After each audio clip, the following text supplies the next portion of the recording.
जिस दिन नामदान देते हैं उसी दिन से महात्मा की जवाबदारी हो जाती है। क्या जवाबदारी हो जाती है? उस जीव को पार करने की जवाबदारी हो जाती है। एक बार गुरु महाराज ने सत्संग सुनाया था कि वो स्पष्ट नहीं कहते मगर कहते कि महापुरुष जाते और आते हैं, सचखंड जाते हैं तो रास्ते में कई लोग पड़ते हैं और हर लोग पर गुरु महाराज ने कहा कि यहाँ क्या आत्मा इतनी वहां खचाखच भरे। क्यों? कि इस लोक से भी लोग बहुत बड़े हैं। जैसे पृथ्वी से सूर्य कितना बड़ा है सोच लो, तो देवलोक कितना बड़ा होगा। विज्ञान पता लगता है कि पृथ्वी से सूर्य कितना बड़ा है। अरे पृथ्वी से तो मंगल ग्रह भी बड़ा है।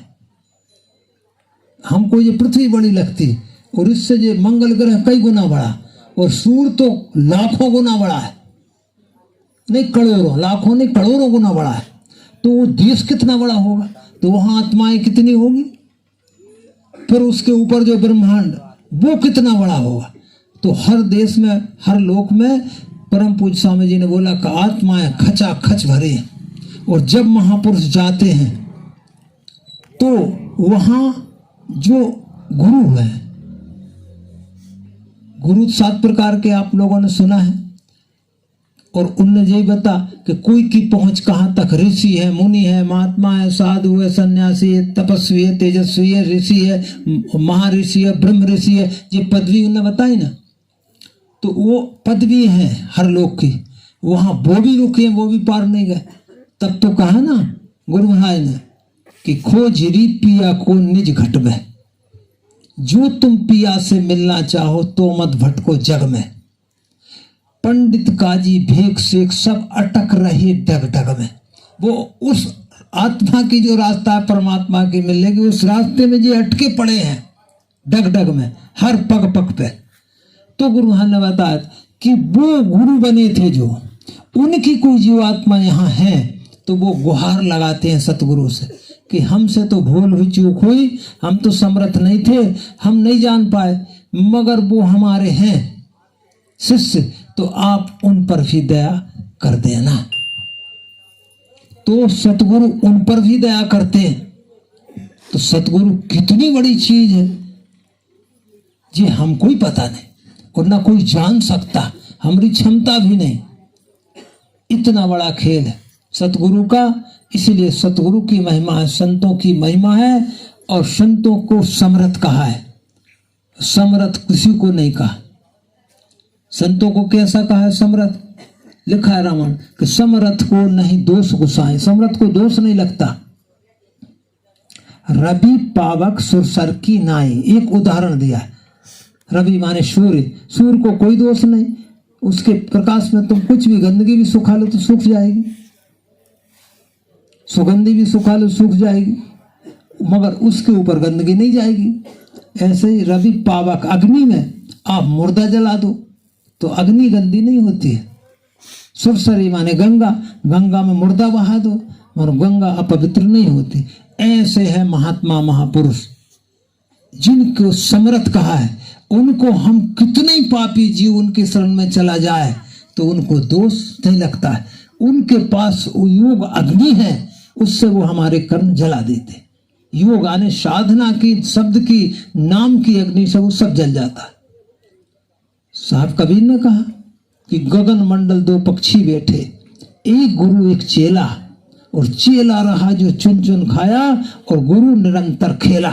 गुरु का तो जो खेल ही है, चेला क्या खाया? अरे वहां त्रिकुटी पर पहाड़ के पहाड़ पुण्यों के और पापों के बने लदे पड़े हैं। तो सतगुरु वहां जाकर उसी सूरत जीवात्मा से कहते हैं ये तेरा है, इसको जला दे। तो गुरु महाराज कहते थे कि गुरु वहां दृष्टि डालते हैं और शिष्य की दृष्टि डलती है कि जी है तेरा, देख।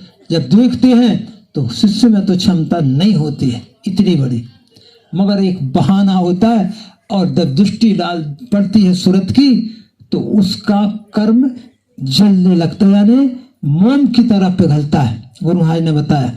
और मोम ही ने उन्नत कहा था, कपूर की तरह पता नहीं लगता कब उड़ गया। ऐसे कर्म वहां जला चुन चुन कर जलाए जाते, खत्म कराए जाते। ये कोई भगवान के बस की, ये कोई देवी देवता के बस की, कि आपके या हमारे बस की नहीं। ये गुरु के बस की बात है। ये असंभव है, असंभव को संभव करने वाला दाता एक सतगुरु है, और वो है भक्त का सतगुरु, भक्त के महात्मा। इसलिए सतगुरु कहे करो तुम सोई, और मन के कहे चलो मत कोई। ये समझ लो, अगर हमको अपना जीवन धन्य बनाना है तो सतगुरु की शरण जरूर गहना है। अगर हमको सच्ची भक्ति करके अपनी जीवात्मा का उद्धार कराना है तो सतगुरु को कहीं पर चलना ही चलना है। नित्य गुरु भक्ति कमाओ है, रोज सुमिरन करो, ध्यान करो, भजन करो, लगन से करो, टाइम से करो, टाइम बना लो। आज तक आपने देखा होगा, गुरु महाराज को भी खूब देखा, और अभी महाराज जी को, जब ध्यान भजन का समय होता है तो कभी लेट होते, जब सत्संग का समय होता है तो कभी लेट होते, बिल्कुल टाइम से। एक बार सागर जिले में कार्यक्रम था, परम पूज्य महाराज जी का, तो 3 बजे का टाइम था सत्संग का, 3 बजे का टाइम था। आदेश में ये हुआ था कि 3 बजे सत्संग होगा, मगर वहां के प्रेमियों ने क्या किया कि 1 घंटा पहले का पर्चे में समय डाल दिया कि 2 बजे सत्संग होगा। उनने समझा कि लोग आगे 1 घंटा पहले से आ जाएंगे, लेट नहीं होंगे, उनकी ये समझ रही। और ये उनमें जो होर्डिंग मोर्डिंग बैनर लगे, उनमें वो समय था। अब परम पूज्य महाराज जी की दृष्टि पड़ गई कि अरे इनने तो 2 बजे का टाइम दिया है और हमने तो 3 बजे का टाइम दिया था। तो फट से बुलाए, हम लोग भी वहाँ थे, भंडारा वंडारा लेकर गए, फट से बुलाए और डांट लगाए कि ये क्या है। पर्चा बुलाए, पहले पर्चा लाओ, पर्चा दे, बोले ये क्या है, 3 बजे का बोला था और ये 2 बजे का तुमने टाइम दे दिया, ऐसा क्यों किया। तो सब अब क्या कर सकते हैं, आज जुड़ गए, जुड़ गलती हो गई, ठीक है। अब उस गलती को महाराज जी ने सुधार दिया। कैसे? 2 ही बजे से सत्संग किया, 3 बजे को नहीं गए। इतना टाइम की कीमत होती है और बात की कीमत होती है। जो कह दिया माने कह दिया, जो लिख दिया माने लिख दिया, वही होना चाहिए। ऐसे ही हमारा भजन हो कि हम नियम बनाएं कि हम जब करते हैं वो टाइम हमारा एक्यूरेट टाइम होना चाहिए कि उसी समय हमको बैठना है। तो गुरु महाराज कहते थे कि जब हम टाइम से रोज बैठने लगते हैं तो हम उसको याद करते हैं, तो उसी टाइम वो मालिक भी हमको याद करता है। और उसने याद किया और उसने दृष्टि डाली, हम वहां बैठे ही नहीं, तो फिर वो दोबारा देखेगा? फिर क्यों देखेगा? इसलिए नागा भी ना हो और टाइम इधर उधर भी ना हो। और एक चीज और बताई परम पूज्य महाराज जी, अगर टाइम चूक भी रहे हैं, हम रास्ते में हैं, कहीं सफर में हैं, तो उसी गाड़ी में बैठे बैठे महाराज जी कहते उसमें भी तो आंख बंद कर सकते हो। बस में बैठे हो आंख बंद कर सकते हो, ट्रेन में बैठे हो तो आंख बंद कर सकते हो। उसका अर्थ क्या है? उसका अर्थ यही है कि अगर तुम्हारा टाइम हो गया तो खड़े भी हो तो तुम आंख बंद कर लो, याद कर लो, क्योंकि वो मालिक देखेगा तो वो देख तो लेगा कि भाई ये आज घर पर तो नहीं है मगर जहां है वहीं से तो मुझे याद कर रहा है। इतनी बारीकी बताते महाराज, अब उनको हम समझ नहीं पाते। जी है उसका अर्थ कि समय नहीं चूकना चाहिए। कहते समय चूक फिर क्या पछताने, और क्या वर्षा जब कृषि सुखाने। फिर बरसात हो गई, जब खेती सूख गई, फिर बरसात हुई तो क्या काम की हुई। तो समय का बड़ा ध्यान रख कर हमें भजन नित्य करना चाहिए, नित्य गुरु भक्ति कमाएं, रोज ये नहीं कि आज नहीं कल कर लेंगे और कल नहीं तो परसों कर लेंगे, वो फिर मन करने ही नहीं देगा। इसलिए दीवानगी होना चाहिए कि हमें तो ये काम करना है। मुसलमानों का तरीका देख लो आप, भले वो मुसलमान है मगर ज्यों ही अजान होगी दुकान ज्यों की तो छोड़कर चले जाते हैं। ये उनकी कितनी अच्छी बात। देखो अच्छे गुण तो एक छोटे से बच्चे से भी सीख लेना चाहिए। खुली दुकान छोड़कर चले जाएंगे जुमे की नमाज को, 1 बजे जब उनकी नमाज होती तो खुली छोड़कर जाते। तो बताओ उनकी एक विश्वास और लगन कितनी तगड़ी। और हम में ऐसी विश्वास है ना लगन, तो हम कमज़ोर पड़ जाते, कमज़ोर रह जाते। इसलिए समय पे भजन करो। और अभी जो संदेश है वक्त का वो यही है कि 23 से 5 अप्रैल तक हर बंदे को प्रचार करना है। भाई बंदे तो हम उनके, शिष्य तो उनके हैं, तो बता हम सबका धर्म है नहीं कि केवल प्रचारक लोग ही या जवाबदार लोग ही वो प्रचार करें। तो हम किस बात के बंदे हैं, हम कैसे शिष्य हैं? प्रचार हम सब कर सकते हैं। अगर एक आदमी को भी हमने पर्चा देकर मना लिया तो हमारा प्रचार हो गया कि चलो भाई अभी भंडारा कार्यक्रम आ रहा है और वहाँ चलो और नाम की दौलत मिलेगी। जब तक के लिए शाकाहारी तो हो जाओ, कुछ दिन शाकाहारी रहकर देख लो, अगर फायदा ना हो तो कोई बात नहीं, मत मानना हमारी बात। मगर शाकाहारी रहकर देखो, आपकी दुख परेशानी बीमारी तकलीफ कम होगी। क्योंकि महात्मा का आदेश, आने वाला समय बहुत खराब है। कितना खराब इससे अंदाज लगाओ कि कोरोना आया था जब भी उन्होंने आदेश किया था, जनवरी में प्रचार कराया था और पहले 18 दिन का आदेश था और फिर 18 से 28 कर दिया था, फिर 20 दिन और बढ़ा दिए थे आग्रह पर हम प्रेमियों के सभी के, तो इतने में नहीं हो पा रहा है तो इतना लंबा प्रचार कराया। और इसके बाद होली आई, उस समय होली 9, 10, 11 की थी और होली करके घर आए और बस कोरोना लग गया। और 22 मार्च को तो सारे देश की ट्रेनें बंद हो गई थी। 22 मार्च को, 11 की होली थी, 11 ही दिन में। अभी महाराज जी ने ये बोला कि देखो कोरोना कब आया था, मीटिंग में आए थे तो बोले थे, सबसे बोले कोरोना कब आया था, तो सब तो जल्दी नहीं बोल पाते। कहा हजूर होली के बाद आया था। हाँ समझ लो, इतना बोला, समझ लो बच्चों, इशारा कर दे और प्रचार कर दो, नहीं तो तुम्हारे पास फिर वक्त होगा या नहीं होगा ये पता नहीं, समझ लेना। इतना बड़ा इशारा किए कि फिर वक्त मिले ना मिले, फिर आफत आ जाए।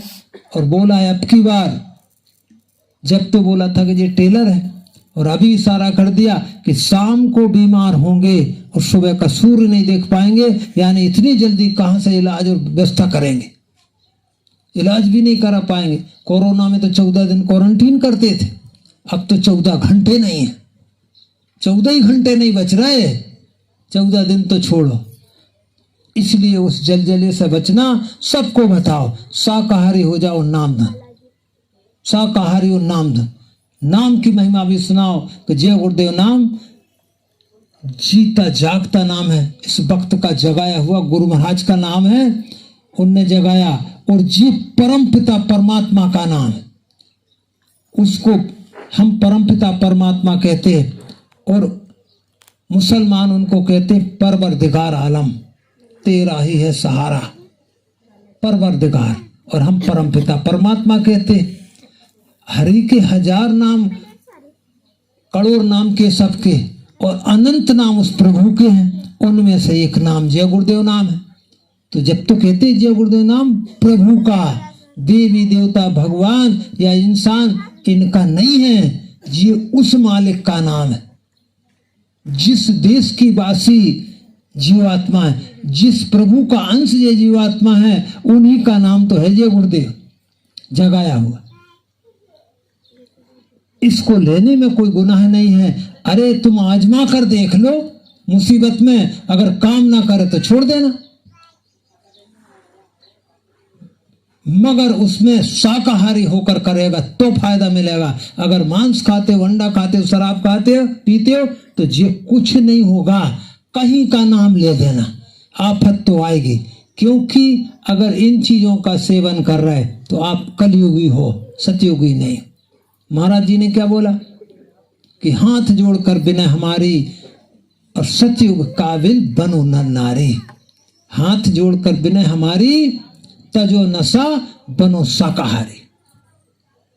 सतयुग के काबिल बनना होगा। सतयुग के काबिल बनने में कोई परीक्षा पास नहीं करनी, मात्र शाकाहारी होना है।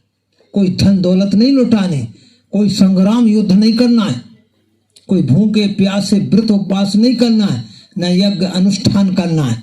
शाकाहारी रहना बस। शाकाहारी जो हो गए तो जय गुरुदेव नाम को लेने के लायक हो गए, नहीं तो लेने के लायक भी नहीं है। ये भी हम बता दें, नाम धन करने के लायक नहीं हो।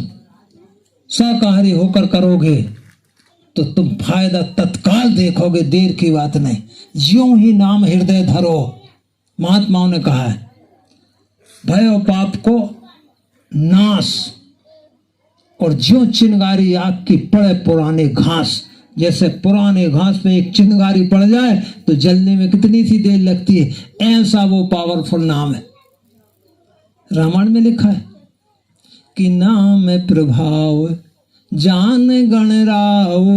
नाम का प्रभाव 33 करोड़ देवता नहीं जाने। जब उन्होंने कहा पृथ्वी का जो चक्कर लगा के आएगा वही प्रथम पूज्य होगा। अब गणेश भगवान नहीं गए, वो नाम की महिमा जानते थे, इसीलिए उनको कहते हैं ज्ञान के दाता, बुद्धि के दाता। गणेश जी बुद्धि के दाता, उनके पास बुद्धि विवेक था। उनने तो नाम का परिक्रमा लगाई और बस वहीं वहीं पहुंच गए। इसलिए लिखा है कि नाम प्रभाव जान गणराऊ, और प्रथम पूज्यत नाम प्रभाव। गणेश भगवान प्रथम पूज्य तो नाम के प्रभाव से, ना कि शंकर जी के बेटा होने से नहीं पूज रहे, वो नाम के प्रभाव से। इतनी बड़ी महिमा नाम की लिखी रामायण में। छोटी मोटी बात, वो नाम है जय गुरुदेव नाम, उसकी नाम ध्वनि करना है। उसकी मुसीबत में हमको आवाज लगाने, तो वो कैसे मदद करता है? नाम कोई इंसान नहीं, नाम एक शब्द है।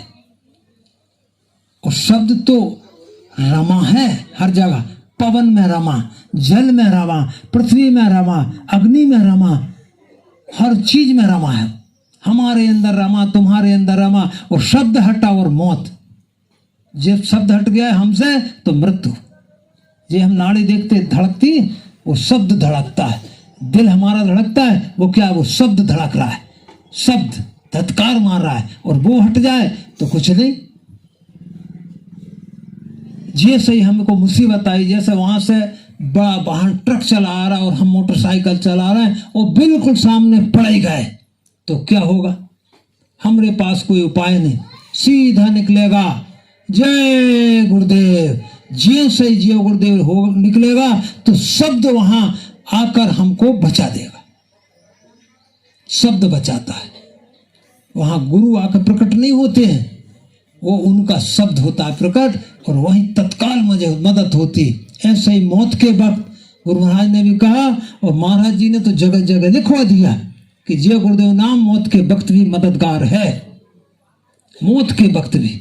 और मौत के वक्त तो कोई मददगार है ही नहीं, कहीं कोई आज तक मददगार हुआ ही नहीं। कोई एक प्रमाण मिलता ही नहीं, कहीं नहीं मिलता। बुढ़े आदमी को घेर कर बैठते हैं परिवार के, और मौत के वक्त वो तड़पता है तो कहते हैं बब्बा ए दद्दा राम राम बोलो। वो कहता है बोले नहीं पा रहा, अब कहां से? जम के दूतों ने तो जबान तोड़ दी, आंखें मोड़ दी, फोड़ दी। दिख जरूर रहे, बिन दिखाई नहीं दे रहा है। जबान तोड़ दी, बोल नहीं सकते। कान के पर्दे फाड़ दिए, सुन नहीं सकते। बस हो गया खेल। और जय गुरुदेव नाम जवान से नहीं लिया जाता है, ये भी हम बता दें। लिया तो जाता है मगर जरूरत नहीं है। ऐसे वक्त में कि हमारी स्थिति नहीं है कि हम जवान से ना ले पाए, कोई मतलब नहीं, कोई हर्ज नहीं। अंतर में आत्मा और मन और बुद्धि और चित्त को लगाकर अंतर में ही हम बोल देंगे जय गुरुदेव, हमारी आत्मा बोल देगी, संभाल हो जाएगी। तत्काल शब्द प्रकट होगा। क्या करता है शब्द? जिस दिन सतगुरु नामदान देते हैं, आत्मा को सुरत कहते हैं महात्मा, और वो आवाज को शब्द कहते हैं। शब्द ही गुरु है, शब्द ही प्रभु है। उससे सुरत को शब्द से उस दिन जोड़ देते हैं, नामदान उसको कहते हैं। अब जोड़ते कहाँ है? ना पहले स्थान पे ना दूसरे स्थान। पहला स्थान काल का है और दूसरा स्थान कर्मों का है, वहाँ हिसाब होता है, इसलिए वहाँ नहीं। सतगुरु का स्थान तीसरे स्थान से शुरू होता है, वहाँ उनके चरण कमल है। वहाँ से ऊपर कहीं भी जोड़ दे, वो नीचे नहीं जोड़ते।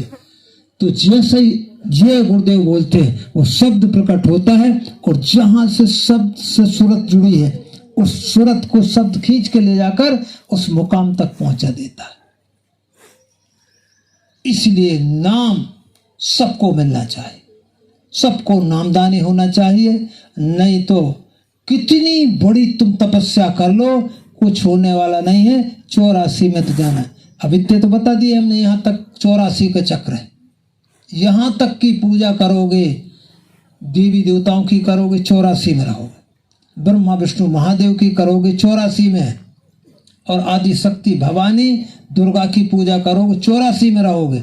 छठे चक्र पे ये आत्मा बैठी, यहाँ से पूजा करोगे तो देवी देवता भी मिलेंगे पूरे, और भगवान सब मिलेंगे, ब्रह्मा विष्णु महादेव, सारी देवियां शक्तियां सब मिलेंगी।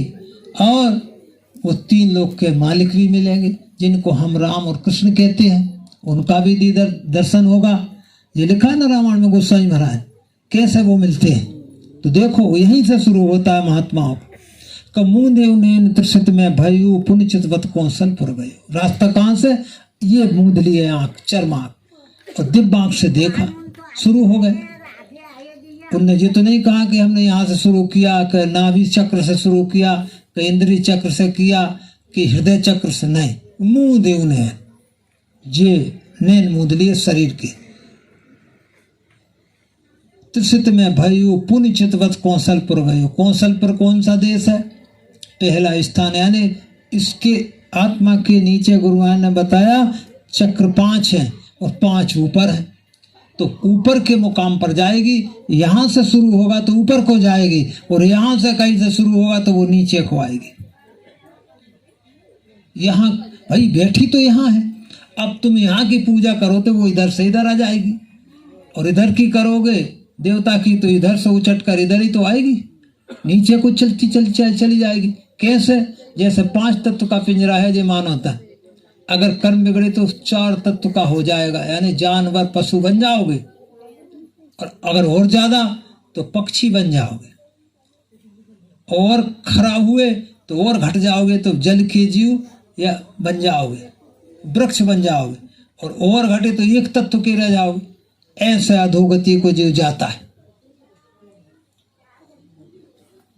तो महात्माओं का रास्ता यहाँ से मुंह देव ने त्रिशित में भय पुण्य चितवत कौशलपुर गए। कौशलपुर पहला स्थान, 3 लोक के मालिक का।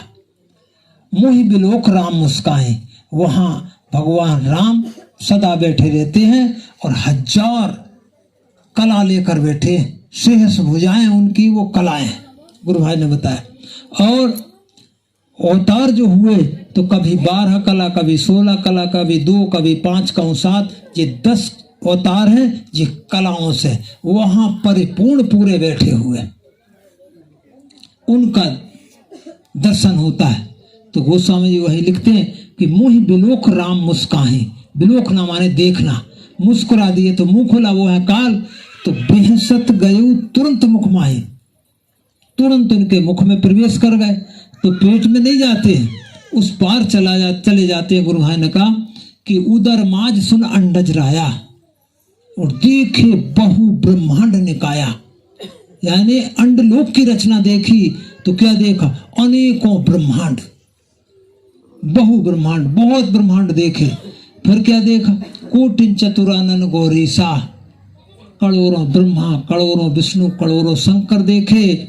और अगणित उड़गण और रजनीसा क्या देखे? अनगिनत सूर्य, अनगिनत चंद्र और ग्रह और नक्षत्र, चांद सितारे, जी अनगिनत देखे, कोई गणना नहीं। यही तो लिखा है रामायण। रास्ता कहाँ से बताया? मुंह देव ने यहाँ से, और हम कहाँ से करते?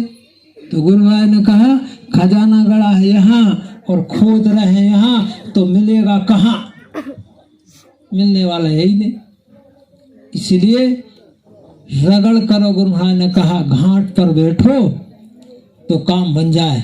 ये घाट है, घाट है जी सूरत का, जीवात्मा का। वहां से प्रभु परमात्मा के लिए गया तो गुरु महाराज जो कहते, झूठ थोड़ी कहते हैं महाराज जी, कि देवी देवता के भी दर्शन करना, भगवान के भी दर्शन करना, जिसके चाहो उसके दर्शन करना, सबका होता है। जहां को रुख करेगी जीवात्मा वहीं चली जाएगी। इतना बड़ा खेल, मगर हम सोचते हैं ये हमारे बस की नहीं, ये तो संत साधु महात्माओं का खेल है। ये बताओ साधु महात्मा आते कहां से? अलग से आते हैं।